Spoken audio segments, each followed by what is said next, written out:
Well, I'm happy to see so many of you have survived.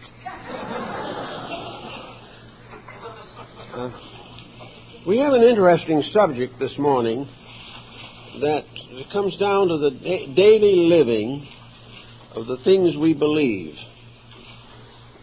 I've often heard people give very eloquent discussions on principles and ideals, but many of them are still in trouble themselves. They are unable to escape from habit patterns and from the traditional backgrounds from which we have all come in one way or another. I suppose that the present generation is one of the most complicated in the history of humanity. Not only is it complicated because of the rapid advancements in various fields of scientific progress, but it is complicated by a general revolution against tradition. Most people are blaming tradition for the conditions that they are in today. They feel that in some way we were prevented from growing in the very early years of our culture. Actually, however, most of the traditions which have survived have some foundation in facts. And facts do not change easily or readily or quickly. And our general background of tradition is essentially idealistic. This means that a percentage of people had strong convictions and lived by them or tried to. This does not mean that all nations were contrite and honorable. It does not follow that all people have ever united in any constructive enterprise. But there was an undercurrent, a foundation of integrities, which this foundation is, at this time especially, unpleasant to contemplate.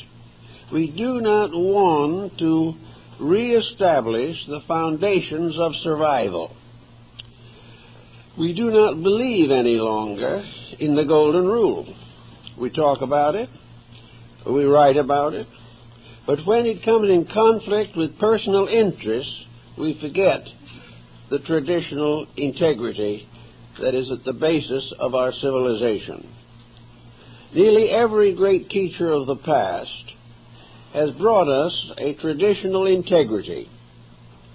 They have all done their best to call to our attention the realities of values.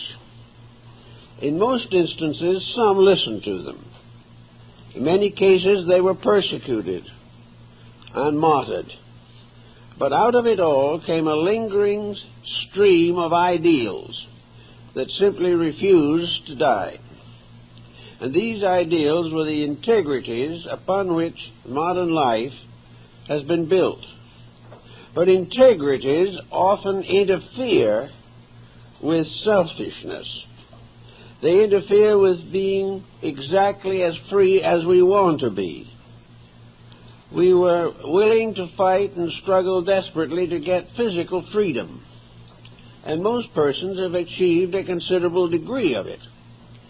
But this personal freedom has not been brought under the censorship of integrities.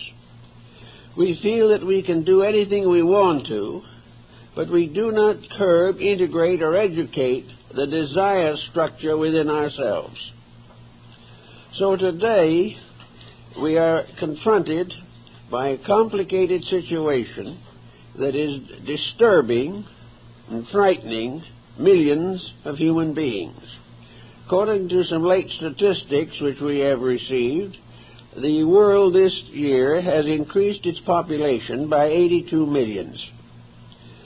Looking forward into the future at a situation of this kind is very disturbing, because every year where populations increase, sacrifices must be made in order to maintain this increased population.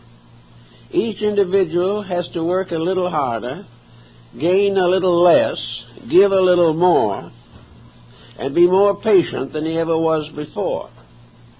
he is also going to find continual encroachments upon all the materialistic values that he has become accustomed to. The greater the population, the more each individual must give up personal ambitions. If he does not, the entire structure will fall apart. Everyone today is a little bit disturbed, some very much disturbed, by the complete collapse of our social system as we know it, the failure of our political system, the disabilities of our economic structure, and the continual danger to the personal life of the individual. So out of this comes anxiety, a continually increasing negative approach to circumstances. Today there are probably more worriers than ever before in history. Of course, this is partly due to the fact there are more people than ever before in history. But the percentage of worriers is increasing every day. There's hardly a day go by in which individuals do not come face to face with what to them is solid proof of the failure of their system of life. This is something that is bound to cause anxiety. But we have to also realize that these happenings are not accidents. The problems we face are the problems we have caused. And the fact that they were caused by our ancestors and that we may leave them to our descendants, these do not alter the basic fact that man is the cause of his own trouble. Trying to work with this situation tells us very simply that the only cure for the problems that man causes is that man stop causing them. He must in some way change his own approach to existence. Of course, the first thing that comes to mind with this idea is that we must elect someone to do this for us. We must appoint someone to think for us and to have the authority to help other people to see the light and at the same time leave our private interests alone. These must not be disturbed. So we have today a tremendous desire for some heroic personality. We would like to see the skies open and the Holy Trinity take flesh. As this is highly unlikely, we have still other problems and ways of approaching this situation.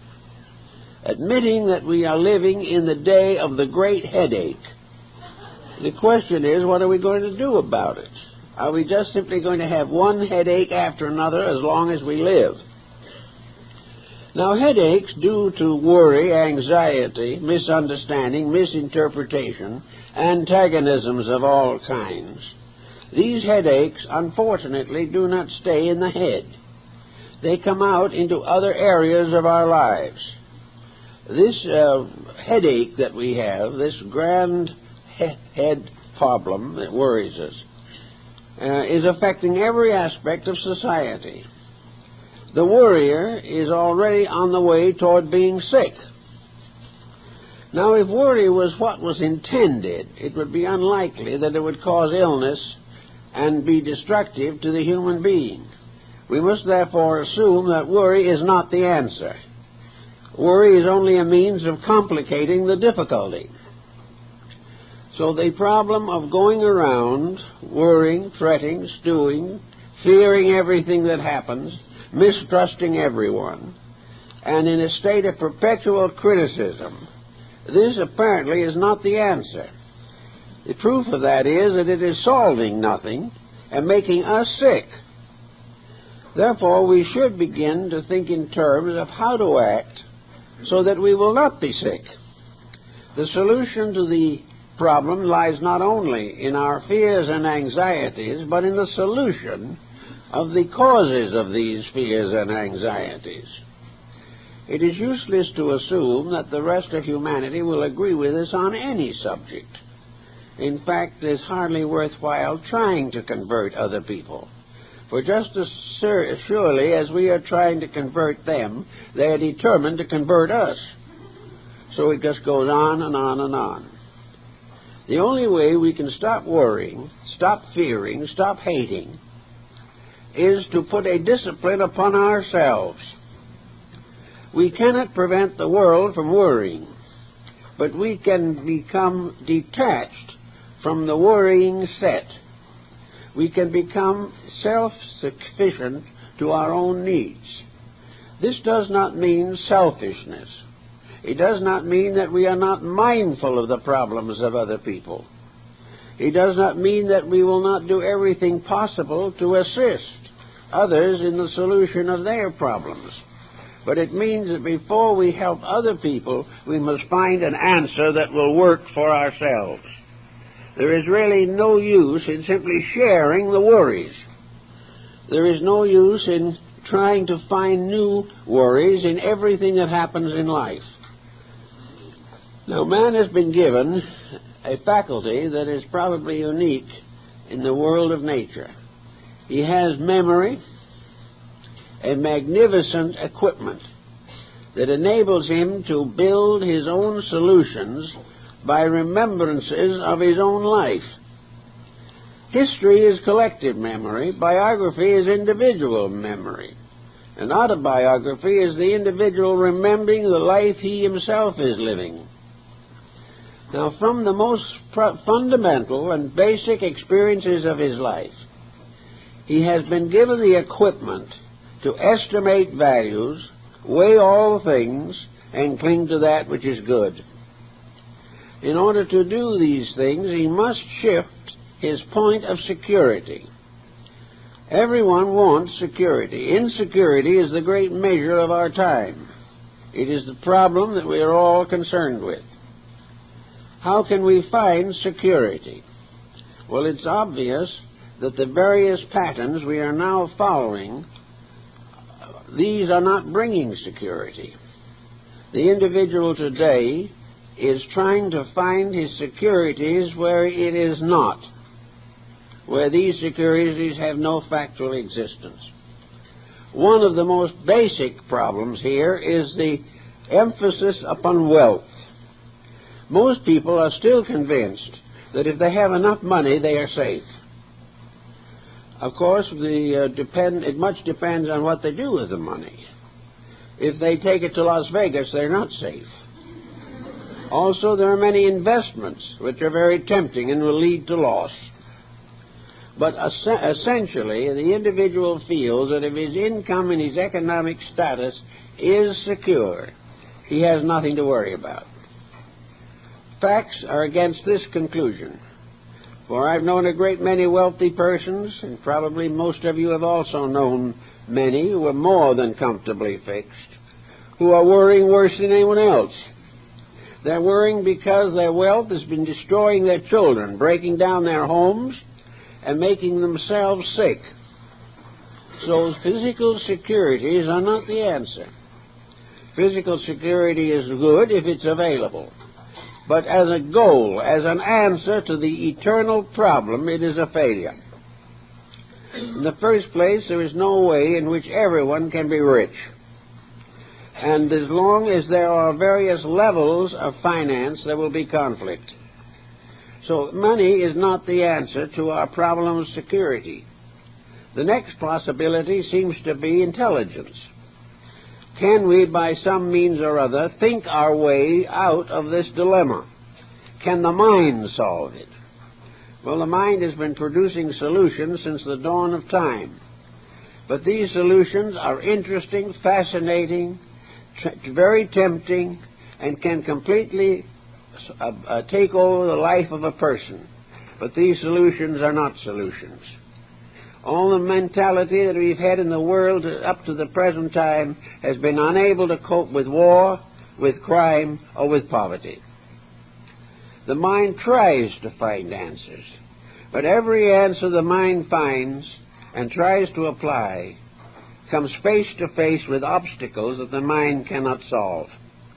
The truth of the matter is that the mind is an interesting, fascinating bit of equipment, but it cannot correct the present existing circumstances. Now, the mind has given us a wide area of sciences and philosophies with which to cope with life. The mind has made possible science, but science is not solving anything. Science gives us a cure for some minor ailment, perhaps, or even a major ailment, but in so doing hands to the world mechanisms which could destroy the entire human race. Science has a very great weakness, and that weakness is the failure of humanitarianism in the scientific program. Science is concerned with knowledge. It is using the mind to advance its own purposes. But when it comes to taking care of the widow and the fatherless, science is not a great success. Other fields of learning, the arts, are corrupted. All of the various elements of mental activity show problems. Philosophy in our generation is virtually non-existent. What we call philosophy is a higher intellectual materialism. Our modern philosophies are based not upon ideals, but upon material institutions. We send our young people to the universities, and they have the minds trained. They come back from the university, and within a few years they're in trouble. Even while they're in school, they may be subjected to narcotics, alcoholism, and other corruptions. Therefore, education has not been able to keep its own campus clean. Therefore, there is some question about it being able to solve the problems of mankind. So individuals look in all directions to try to find some answer to this very pressing problem. This mass of problems arising from something that must have a solution in the individual. Man will never be confronted with a problem he cannot solve. But he may be confronted with problems he will not solve because the solutions are inconvenient. Therefore, we can come now to the next issue in the problem. What is there that the individual can cling to in this great stress of modern living? The first natural answer to this is religion. But religion also is at a very serious disadvantage. Religion presents us with abstract virtues. Religion provides us with a concept of an invisible causal universe beyond our perceptions. It also populates this universe with beings invisible to us. And the whole situation sums up in a very simple thought, namely, that religion deals with things we cannot see, and so-called materialism deals with things we can see. It is perfectly possible to see the house we are building. It is perfectly possible to count the shares of stock that we own. But it is not possible to actually, factually estimate the nature of the spiritual world in which we live. This world is shut from us because we do not possess the extrasensory perceptions necessary to make an invisible spiritual causal life visible and tangible to our common everyday living. This places all the advantage in the hands of the materialist. Whatever he is doing, you can see, he can see. The laboratories produce these experiments. So we have facts gathering all the time, more and more facts, and truths gradually disappearing. This means that there is a conflict between invisible principles and visible policies. And as long as this conflict exists, the individual is inevitably over-influenced by the material policies because he can see them, because they are working in his life, because they are directly the causes of his worries. They become the great entanglement, whereas the solution in principles and ideals, this solution remains elusive, intangible, and is greatly overlooked because it does not immediately prove itself to our physical perceptions. So with this situation constantly undermining our faith, it is very easy to become more and more addicted to worry and less supported by principles which we cannot actually see. The result, of course, has been the gradual rise of a vast materialistic culture. In ancient times, man looking for an answer to things found no answer in the society around him.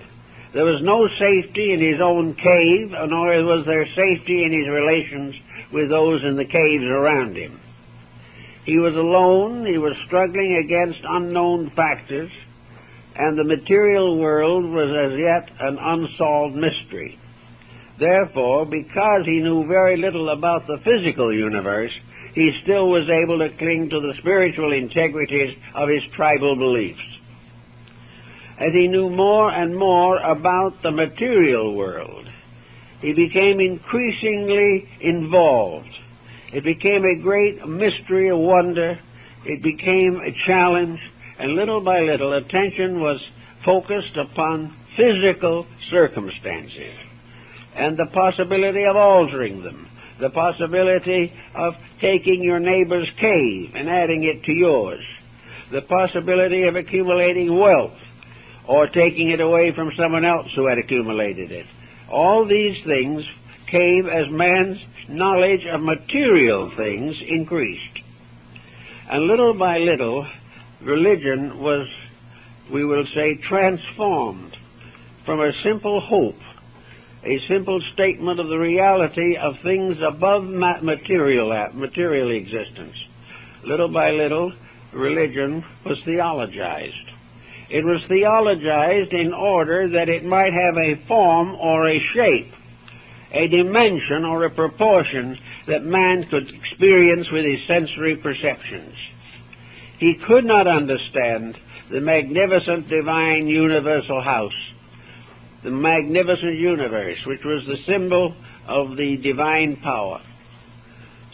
So in order to make this invisible principle in some way tangible, mortals began to build great cathedrals, temples, shrines, mosques. They began to create visible symbols of the invisible truths. And persons who could not grasp the invisible principles gained gradually a sense of respect, regard, and admiration for the symbols of these principles, the systems of faith that came into the world. The person who could not, even for a moment, experience the divine presence felt something when he entered the cathedral. He found himself in the midst of a great beauty, a tremendous elevation of concept and consciousness. He found himself surrounded by symbols of holy living and holy thinking. And gradually these symbols brought him to his knees. He became willing to accept the invisible in the symbols which it had projected from itself, and which man had fashioned as a means of protecting the worship of the deity which was his hope of salvation. So by degrees, religion became embodied. It took upon itself the shape and proportion of the world in which it functioned. There was one great philosopher of the past said, there is but one God, but he has been worshipped under 72 names. Now the 72 names began to get us into trouble also, because people began to believe that each name represented a different belief, where the differences were largely those of language and grammar. And actually, the same ideal abstract concept of deity was present in all religions. The important point is that gradually the world was filled with sanctuaries of faith. Some still stand, others are ruined. Some more will be built. On and on, a certain type of human being will gain the strength of worship by beholding the houses of his deities, beholding the works of other pious people, as these works are exemplified in the stained glass windows and the mighty arches and spans of cathedrals, churches, and temples. So we have the interesting phenomenon of man trying to make invisible things visible and achieving to a degree. But this degree soon got him into another difficulty. These various institutions which he created for the purpose of inwardly experiencing the sublimity of God gradually became involved in various theological complications. And these complications attempted to standardize men's beliefs, to force them to accept certain doctrines or policies regardless of their own internal attitudes or concepts. Gradually, therefore, religion was transformed into theology, and the priests of antiquity became the theologians of later time. These were individuals who were very largely dogmatic. They served dogmatic beliefs. They served certain attitudes. They held certain convictions as inevitable and absolute.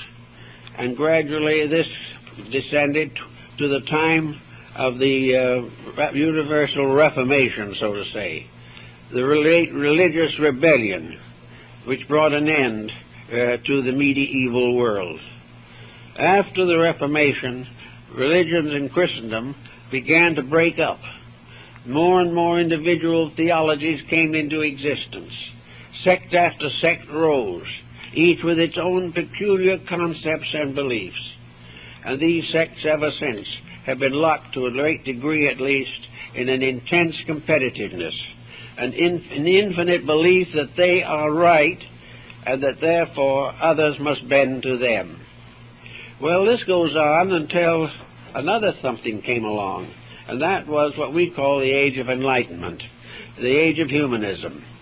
It was then gradually obvious that the public was resenting the dogmatics of theology and was therefore striving to liberate itself from the arbitrary doctrines which were supported only by theological institutions. These doctrines gradually came into conflict with human interests and attitudes. As a result of this conflict, we find finally the rise of science and the definite basic antagonism that developed between science and religion in all its forms. These various changes came to the individual, and in the 20th century find the individual himself without any solid psychological, religious, spiritual, or even scientific support. He comes into a world that is dominated by millions of persons, each with ideas of their own, which cannot be reconciled with the ideas of anyone else. Therefore, instead of having a solid unity upon which to build something, each individual is under the pressure of a common dissimilarity. Everyone is trying to do his thing in his own way, and very often at the expense of other people trying to do their thing. So here we are now in the closing years of the 20th century, and we are here with practically no solid foundation under anything. We are searching for various integrities, and it has been obvious for a long time that science is not going to solve the problem of man's salvation.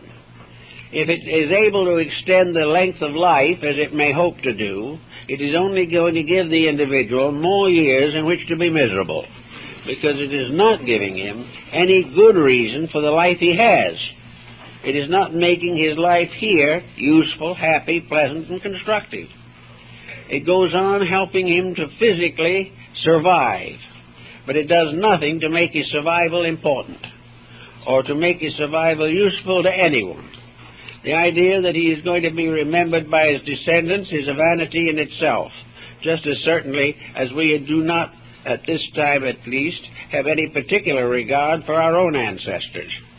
It is all a problem of floating on the surface of an unsolved mystery. And in this condition, many persons just simply give up. They thus see no longer any reason for anything. Yet within themselves they have the faculties necessary to discover the reasons for almost everything. But because of the traditional attitudes, because of the limitations of our educational system, and the corruptions of our economic and political structures, the individual has no moral support to try and improve himself. He feels that the only thing he can gain by going against the system is to end up unemployed. He does not find any solution to the needs of his own inner life. There are things he would like to do, but when he is actually given an opportunity to live according to the convictions he claims to have, these convictions soon fall apart. He says he would live better under better circumstances, but up to now, there have never been any circumstances sufficiently good to make the individual live well. He thinks he's going to. He thinks if his worries are taken from him, he'll be happy.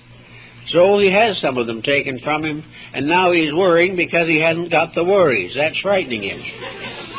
He thinks he must be failing in some way if he doesn't realize the seriousness of the situation.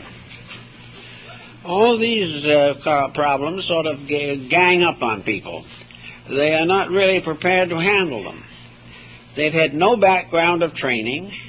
The education they have is virtually useful only to make a living, not to make a life.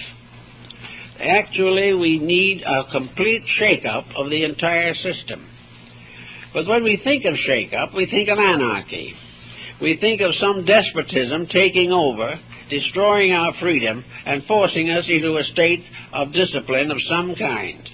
Then we realize that this is also motivated by materialistic ambitions. We are not in a position to solve most of these situations. Now, one thing we have to learn to do, and that is to accept the complication as it is. We must stop dramatizing and emotionalizing it. We must simply say, this is it. This is the way it is. And in all probabilities, in most ways, it's going to stay this way for a while. And it's going to probably stay this way as long as we live. Therefore, we are going to be born into confusion.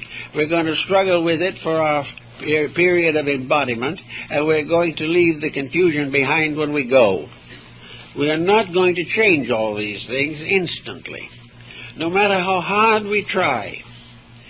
We have our troubles in common, but our solutions must be individual. The only way we can face this complex is to gradually work out in ourselves an explanation of it, a reason for it, that is sufficiently strong to enable us to live reasonably well and at the same time have a strong living realization of spiritual integrities. Now, this sounds like a very difficult thing. But after all, this world in which we live is an amphitheater of natural phenomena. We are here in a world in which everything is lawful or unlawful. Everything is catalogued, classified, and controlled. While we cannot, for the moment perhaps, see the hand of God in the things that happen, we do know that there are universal laws that are immutable. We also know that in nature there are principles which prove beyond any doubt that a universal system does exist, and that this system has the means, the knowledge, the consciousness, the reality to survive all of man's difficulties and also to transcend man's intentions to destroy the system of which he is a part. This system cannot be destroyed by man. This problem having been more or less sensed, as we have to sense it, we then can say to ourselves, we're in a mess. Why? How are we going to get out of this mess? How are we going to achieve the things that are necessary? Are we going to achieve it by becoming completely discouraged and becoming alcoholics? Are we going to get any solution to anything by narcotics? Are we going to make our world better for ourselves and other people by simply walking out into the wilderness somewhere and leaving everything else behind? Can we fulfill our destiny by taking holy orders and vanishing into a religious retreat? Can we actually accomplish anything by walking up and down the street with a banner condemning other people? We have all these attitudes, but none of them actually does anything to solve the problems of our lives. Today we have more groups that are in activistic relationship with others, that are constantly parading, that are constantly objecting, and yet out of it all comes nothing but a great headache. Why? Because this is not the answer. It is not the way we were intended to do it. Until we get down to facts and realize what is necessary, there will be no answer. And when we get to the point where we appreciate the answer, we realize that all the misery we've had was well worthwhile. That it was the only way that nature could educate a wayward creation. That it's the only way that nature can bring back the prodigal children that it fashioned into realization of its wisdom and its love, is to allow these children to get into problems they cannot endure any longer, and to discover for once and for all that they cannot solve problems that are greater than themselves. If this begins to sort of trickle into our consciousness, then we begin to have the foundation, not a final solution, but a foundation that will enable us to live the days of our years in a comparative state of acceptance. Not an acceptance of the way things are now, but an acceptance of the necessity that mankind must pass through certain experiences to outgrow his own ignorance. The individual, therefore, can reach a point in which he can live from day to day, observing, reflecting, thinking, feeling, studying, doing everything he possibly can to understand the reason for the situations as they are now. And if he becomes more and more concerned in finding reasons, he will gradually rescue his mental and emotional complex from futility, from the belief that everything is wrong, that there's no solution to anything, and that he was born simply to suffer and die. He does not have to have these negative thoughts. What he has to do, instead of giving up in despair, is accepting the challenge of personal change. He must make certain adjustments in himself. He must gradually release his energies from despair and despondency and focus them upon the understanding of life, the understanding of the way things must be and the way they should be, and the way they will be, regardless of what man does. If we can get to understand, therefore, that we are being disciplined, that the individual is being encouraged to correct his own mistakes and stop making other similar mistakes, he will then perhaps have more energy for solution. There's a lot of work to be done in this world. There is a great need of united effort, but nearly always despondency, neurosis, pessimism, all of these negative attitudes impoverish the resources of the person himself. When he finally centers his mind upon futility, he will find it everywhere. He will become more and more futile in everything that he does. He will become discouraged. He will believe firmly that this world is of no value, and if he gets despondent enough, he may even contemplate suicide. But with all this contemplation and all this negation, nothing has been accomplished except the disintegration of a personal existence.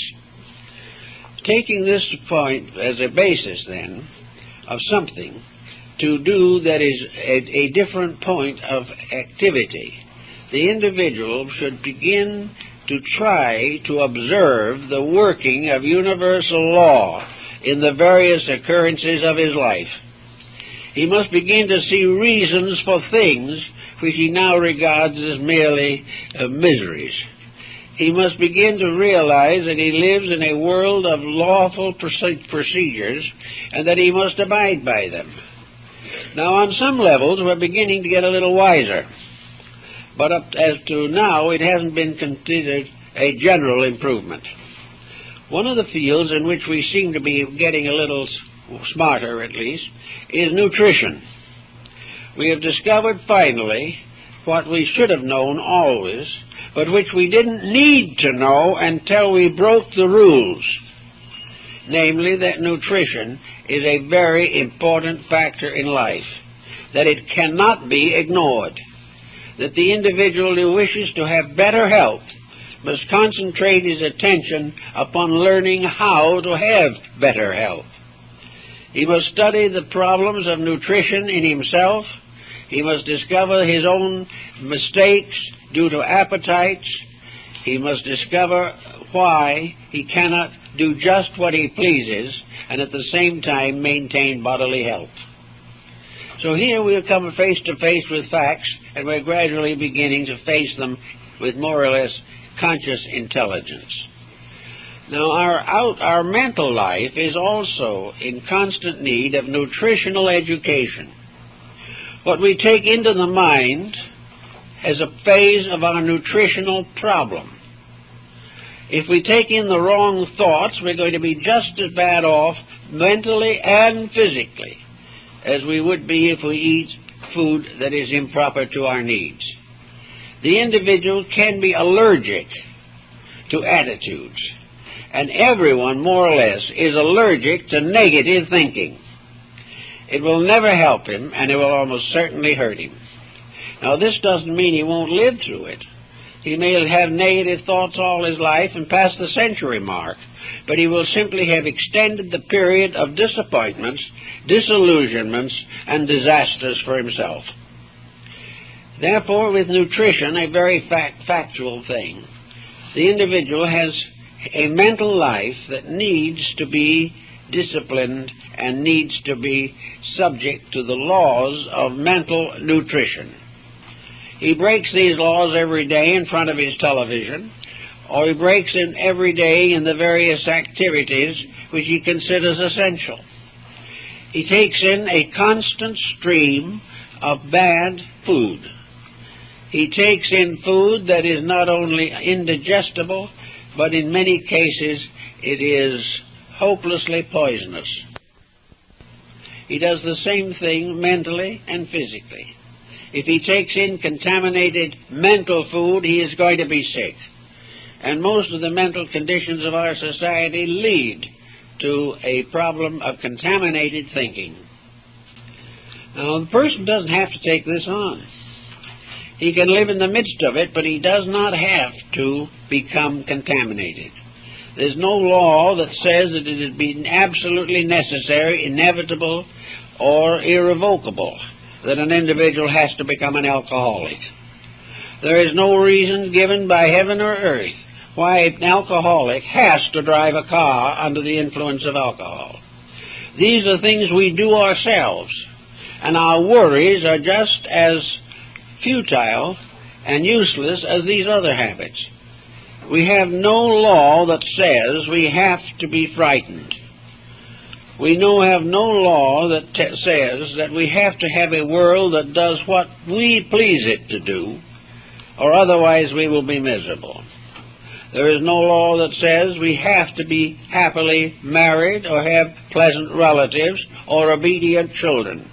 These factors do not exist as inevitable necessities. Therefore, we cannot resent or reject the opposite when it comes along. But every one of these relationships has lessons. Everything has something to learn. We are not only indebted to our families for a great deal of valuable knowledge, but our children are indebted to us for inevitable truths. All these things are common necessities of life. We can reject them. We can allow prejudice and criticism and condemnation to destroy all of the integrities of relationships, But this is not because it is necessary. It is because we have chosen to do it that way. We have had our personal conceits rebuked in some way, and we can never forgive the person who did it. Our relatives do not do what we expect them to, therefore we won't speak to them again. It all lies in our own situation. None of the problems that face us in our personal lives can remain completely unchanged if we determine to change them. There are responsibilities which we may not be able to dispose of, but we can transmute them into opportunities. We can do anything we want with the problems of the day if we will place inside of ourselves a measuring rod, a ruler, by means of which we can measure the things that happen in daily life. One of the situations that we all have to face today is unemployment and all of the relations to it. We have to sometimes give up many luxuries that we have come to consider to be indispensable. Many persons are unable to give up anything without falling apart. And yet these same persons, when they pass on, must give up everything and do nothing more than accept the fact. Everything in life can be understood, reevaluated, and accommodated to, if we really wish to make the effort. Therefore, if we are good worriers, as most people are these days, we should take some of these worries and see what we can do about them, to see how we can change our own thinking or our own relation to them, and recognize that a problem is a challenge, not a disaster. Now, we cannot always solve a problem, but the moment we come against a problem we can't solve, this is highly educational in itself.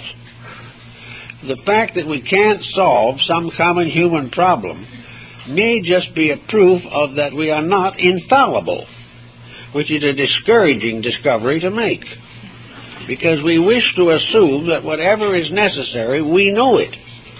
Whatever we should be doing, we do it.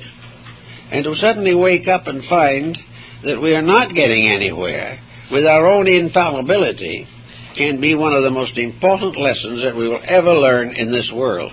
It suddenly gives us the opportunity to recognize that what we consider to be the proof of our wisdom is merely perhaps only the pressure of our own egos determining what we're going to do. So we can begin to find out, for instance, that our advice isn't always good. If our advice isn't good, why? Is it because we have had no opportunity to learn? Is it that our own lives have been so instituted that we are giving advice based entirely upon personal experience? What is the reason why our advice is worthless? Our advice is usually worthless because we have not actually learned any of the lessons of life that would make our advice significant. The individual who has suffered much and come through it can give advice. The individual who has suffered little and is sorry for himself all his life has very little to contribute to human problems. So it's a matter of gradually gaining an integration within yourself. And this integration begins with one basic conviction, that the universe is right.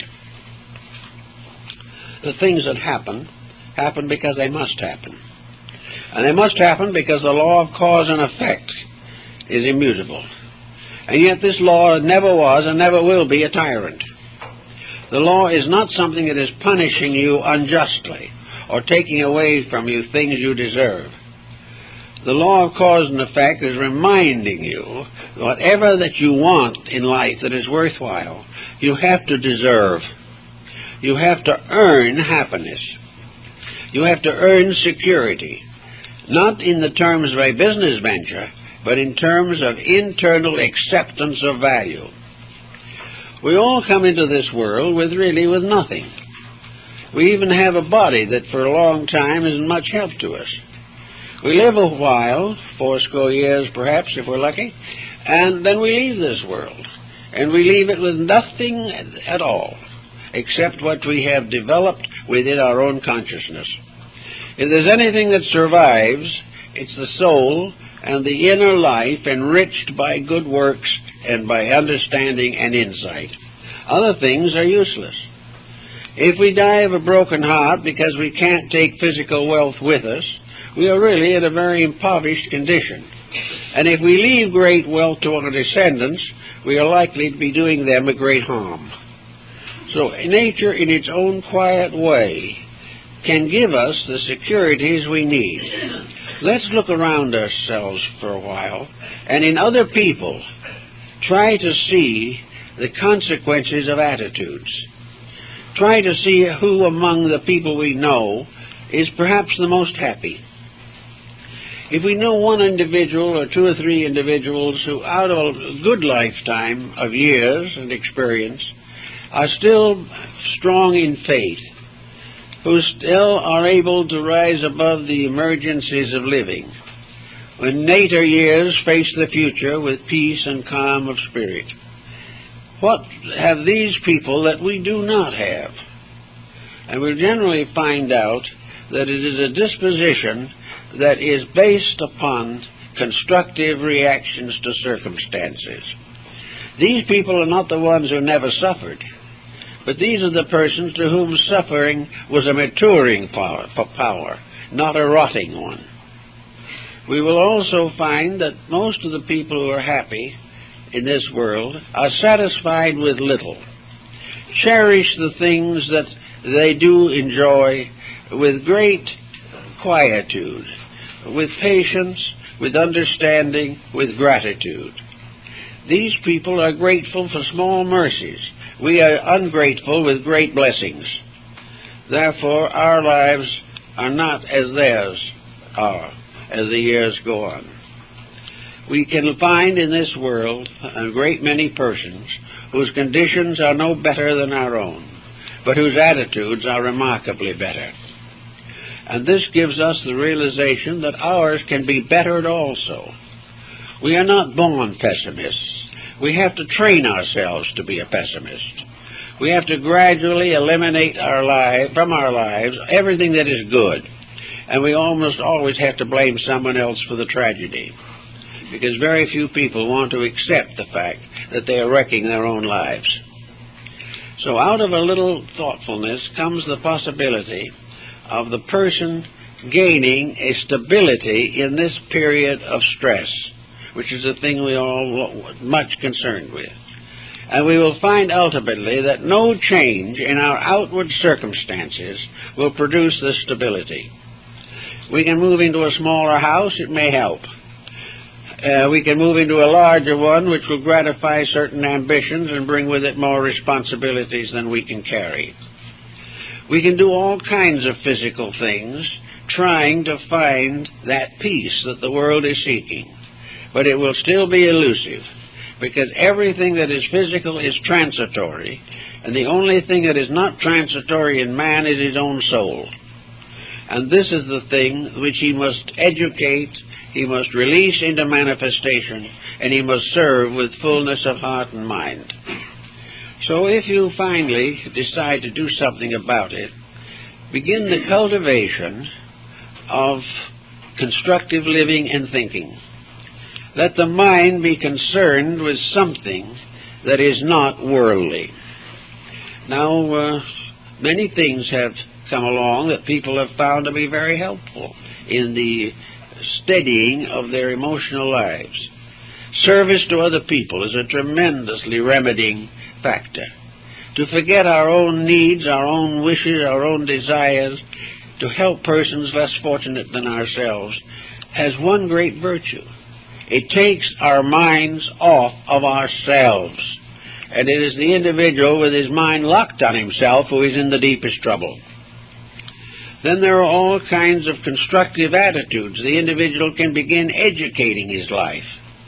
And in most persons, the education of his life will involve and must involve some religious insights. Now, religion is a very personal thing. religion is a relationship between the individual and the divine power behind and within himself.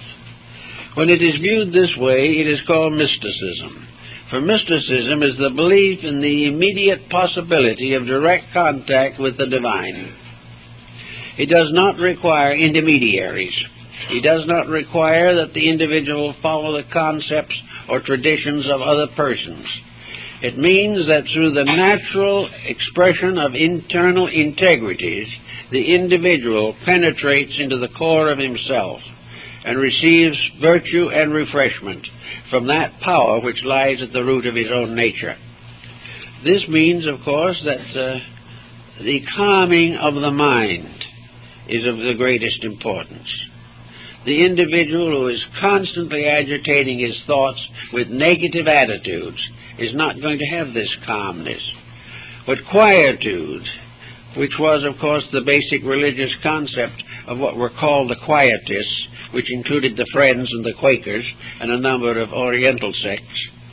This quietude is an expression of the term, "Be still and know that I am God." Instead of worrying, the stillness helps.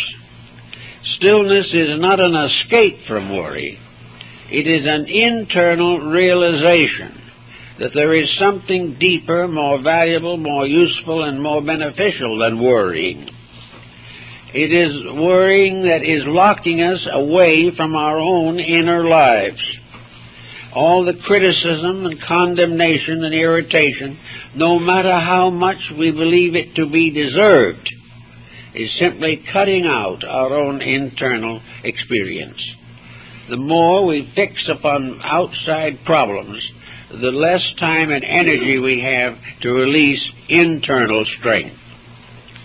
So one of the simplest things that the worrier can try to do, if he is so minded, is to take on interests that break in on the worry pattern, doing things that are maybe not important physically, but are very important as release of understanding and insight.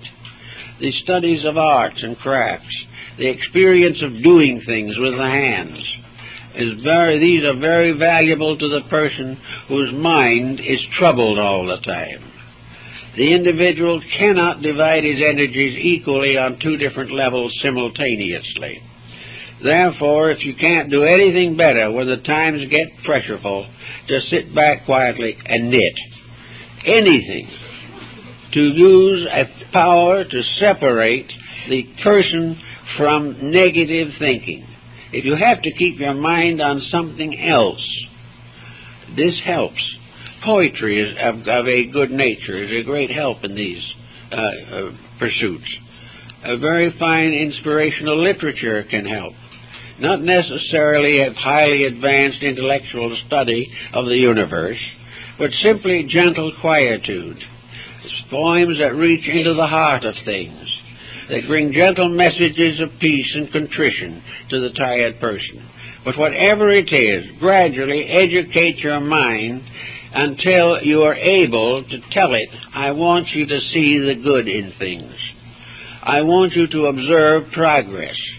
Now, in seeing the good in things, we do not want the mind to find good in the things that have never been any good. We do not want the mind to go back to its old habits. To see the good in things for the average person is to realize that an experience is meaningful, and that out of the things that happen we grow, and that a misfortune is not a blight upon us, but a challenge upon our resources. To accept the challenge of growth, we must avoid the tendency to try to escape growth by economic means or by travel or by change which has no direct bearing upon the facts. If you can achieve a certain amount of peace within your own nature, you can then begin to re-educate yourself.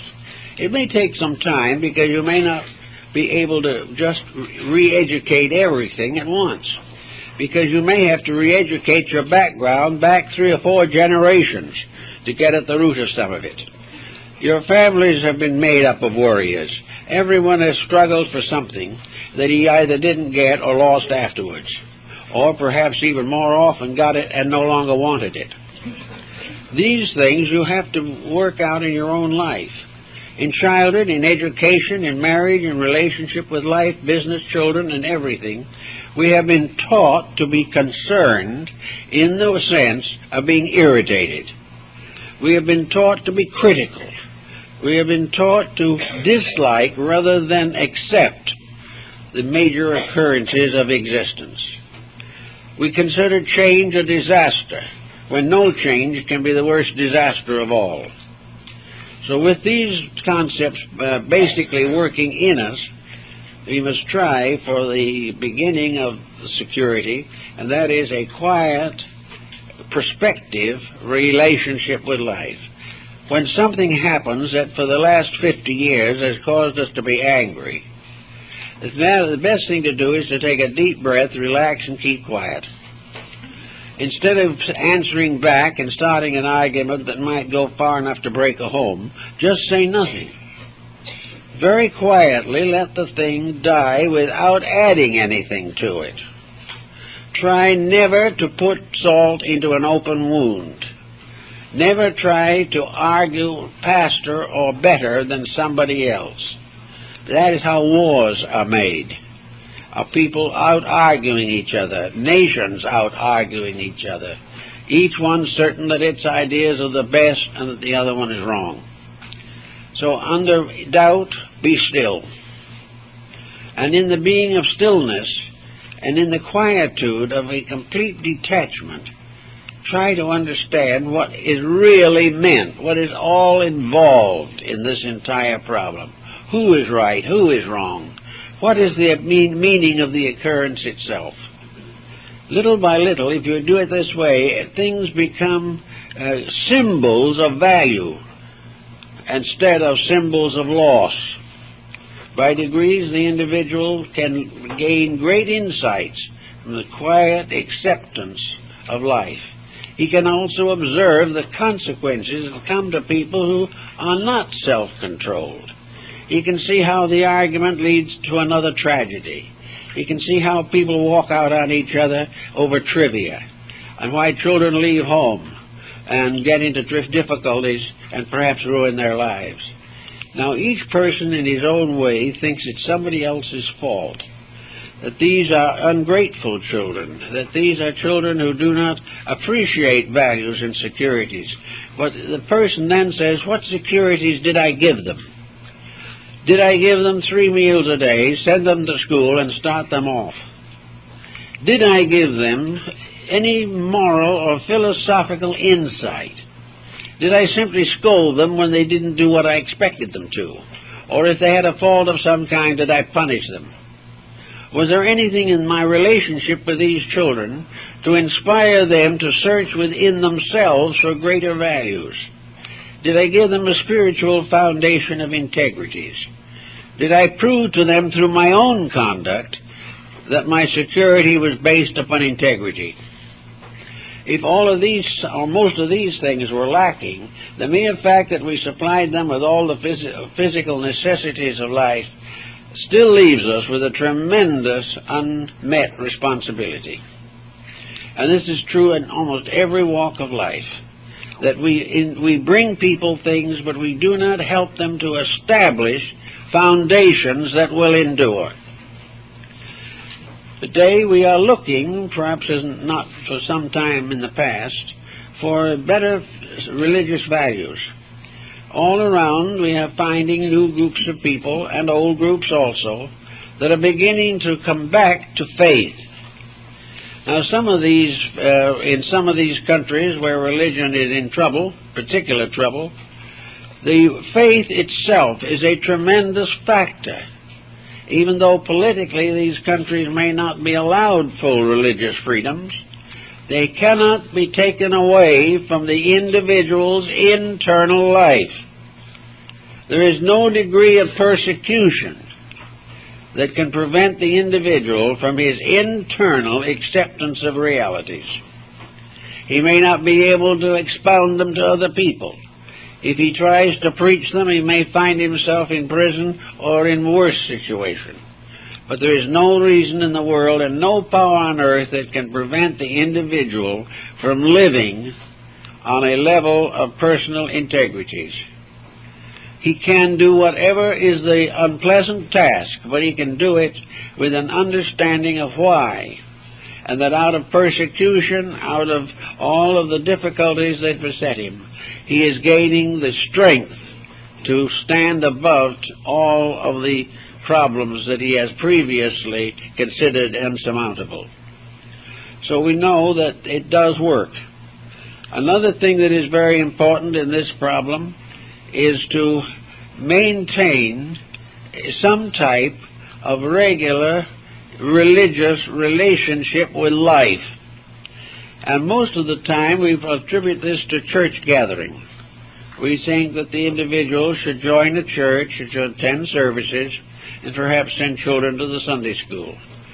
But this is, again, a physical solution to a mystical problem. I think every churchgoer should give great thought to how he acts on the 6 days a week that he doesn't go to church. This is the problem. Is he able to gradually maintain a higher level of religious integrity in his daily happenings? Is he able to live every day of his life some principle that he has learned from his religion? Is he setting an example to other members of his family? Is he doing the things that prove the sincerity of his religious commitment? The commitment that simply is fulfilled by a donation or fulfilled by attendance in public worship is not enough. It is something else entirely. It is the individual's own internal acceptance of a divine principle. Now, unfortunately, most of our principal religions of today do not give adequate training on what constitutes the real objects of religion. Many religions simply tell us that we should fear God, others that we should love God. But both of these terms are extremely abstract. They're very hard to understand. What we all have to understand every day is that religion, all real religion of every denomination, is a way of conduct. And if the conduct is inconsistent with the creed, the situation is out of order. Therefore, religion in all matters is to have a constructive relationship with life. Religion is the power of the individual to see God or good in the occurrences of his daily existence. It is necessary for the person, if he is truly religious, to become very grateful for the privileges that are given to him in life, instead of constantly beseeching deity to take from him the proper responsibilities which are his own. Religion is better a veneration, acceptance, and service of that which is known to be superior. Therefore, gratitude for the divine privileges is more important than fussing over the human emergencies. We are here by a wonderful rule, a law that has gone on for millions of years. We are the product of life that has been unfolding for counted millennia. We are here because we are unfolding a divine spark within ourselves. Every noble, beautiful, and wonderful deed that we perform is part of a release of the eternal God within us. Every bit of complaint locks that God further into darkness. The individual who does not see God in what is happening to him will not find deity at all. And deity is a presence challenging. It is causing the individual to call upon his spiritual resources. If he believes in peace, religion calls upon him to keep the peace. If he believes in integrities, religion demands that he lives them every day. Now, of course, sometimes it appears to be martyrdom. But for the most part, we can still do a great deal more than we have done. And our first emotion in life should not be criticism of other people or criticism of circumstances, but gratitude for the privilege of learning, the privilege of being here to face problems and solve them, the problem and privilege to live above disasters and catastrophes, and finally to recognize the divine power and the infinite love that rules all things. Most critics have just forgotten that deity is love.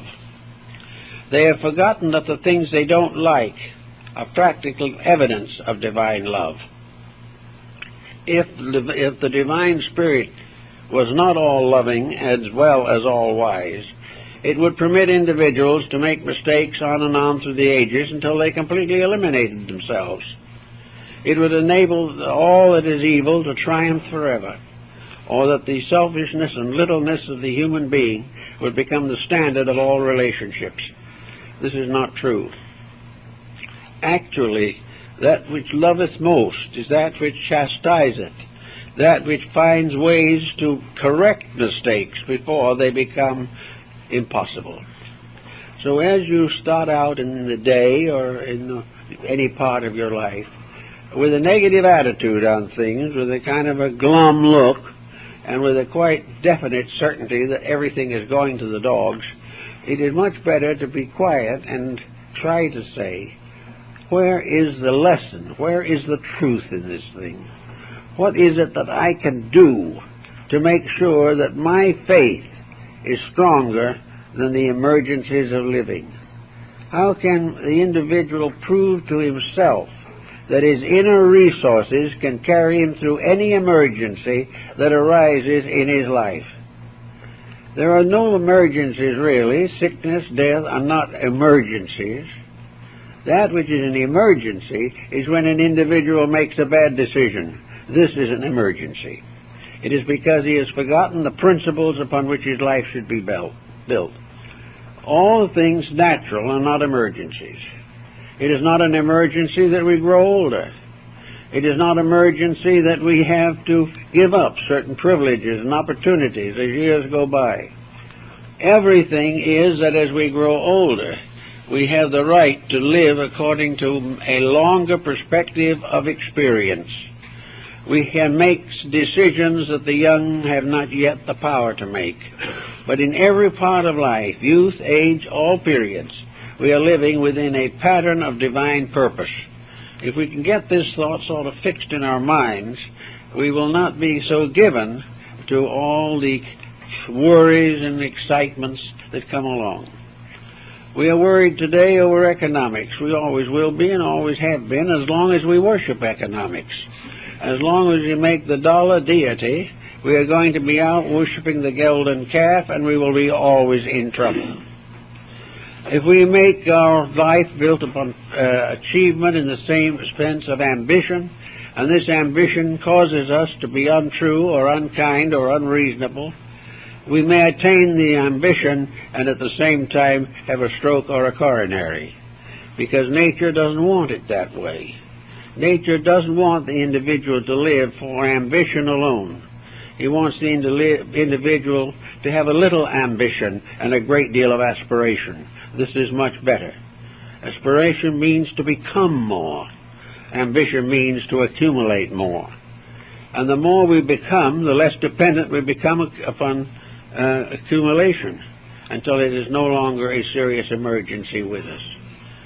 Then there are persons who cannot live or cannot believe they are happy unless they are dominating somebody else. Anyone whom we dominate, we must accept the consequences of our own domination of them. We must take upon ourselves the karma that we have imposed upon other people by trying to live their lives for them. And this is especially true if, in trying to live their lives, we are simply demanding that they accept our mistakes. Little by little, we have to learn all these principles. They add up to a quite kindly, thoughtful relationship.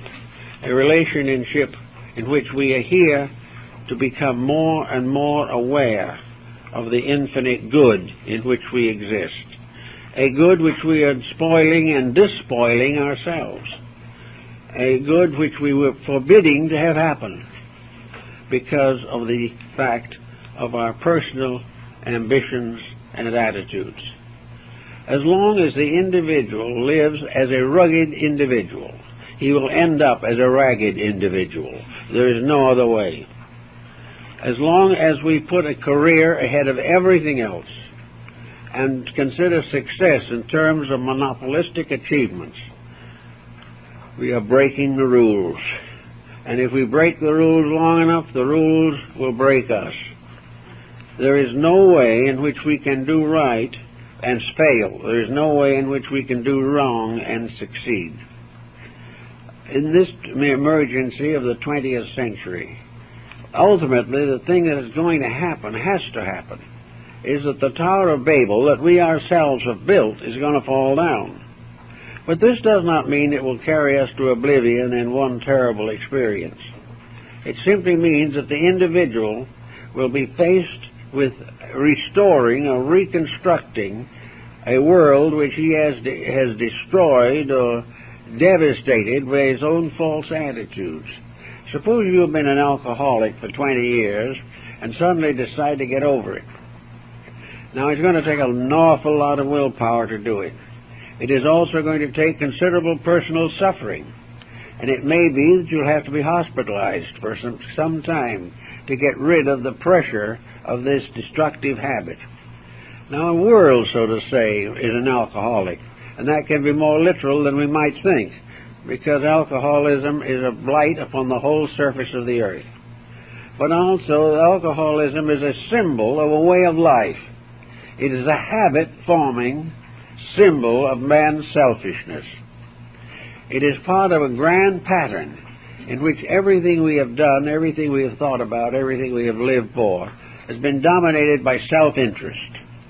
It has been dominated not by the law of what we should do, but the law of what we want to do and will do regardless of consequences. The only part about it that's uncomfortable is the consequences. But they are there, and they always will be there, and no one will ever be able to get rid of them. So if we are in a bad habit, if our world for several thousand years has been doing it wrong, this will never for one moment change the fact that it is wrong. There's no possible way in which we can cultivate so many vices that any one or all of them can become virtues. The trouble stays the same. Nothing changes. No matter how much legislation we make, how many rules we make, or how many of our contemporaries make the same mistakes, the mistake is a mistake to infinity. It will never be changed. The only way to get over the mistake is to correct it. Now, with this type of thinking, we can sort of relax a little bit, I think. We can live from day to day trying to be what we were supposed to be. Kindly, well-intentioned, humanitarian persons, with as much mutual affection for each other as is possible for those who know very little about each other. But to kindliness and fraternity and cooperation, to a constant searching for something that is truly better, and realizing that the successful life is a life dedicated to service and not dedicated to accumulation. As we go along like that, we can smooth out a lot of this worry, fear, all this hatred, all this struggle, which means people come by the thousands to seek help from physicians, mentalists, psychiatrists, and all types of healers, simply because they cannot live with themselves.